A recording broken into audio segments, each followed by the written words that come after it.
నమస్తే అందరికీ. నేటి కథ అక్కా తమ్ముడి బంధం.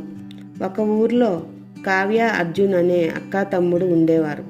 అర్జున్ చాలా మౌనంగా ఉండేవాడు. స్కూల్లో కొందరు పిల్లలు అతన్ని ఆట పట్టించేవారు.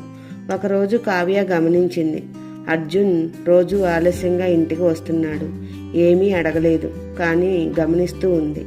ఆ మరుసటి రోజు కావ్య స్కూల్ గేటు దగ్గర నిల్చొని అర్జున్ని ఆట పట్టిస్తున్న పిల్లల్ని చూసింది. ఏమీ అరవలేదు. టీచర్ దగ్గరకు వెళ్ళి నిశ్శబ్దంగా విషయం చెప్పింది. తరువాత రోజు నుంచి అర్జున్ ఎవరూ ఇబ్బంది పెట్టలేదు. సాయంత్రం అర్జున్ అడిగాడు, అక్క, ఇవాళ స్కూల్ నాకు చాలా బాగుంది. నన్ను ఎవరూ ఆట పట్టించలేదు. కావ్య నవ్వింది.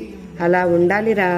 కొన్ని రోజుల తర్వాత అర్జున్ చెప్పాడు, అక్క, నువ్వేమీ చెప్పకపోయినా నన్ను కాపాడుతున్నావని నాకు తెలుసు. కావ్య తన తమ్ముణ్ణి దగ్గరగా తీసుకుంది. అక్క ప్రేమ చాలా నిశ్శబ్దం. అది అవసరమైనప్పుడే రక్షణగా నిలుస్తుంది.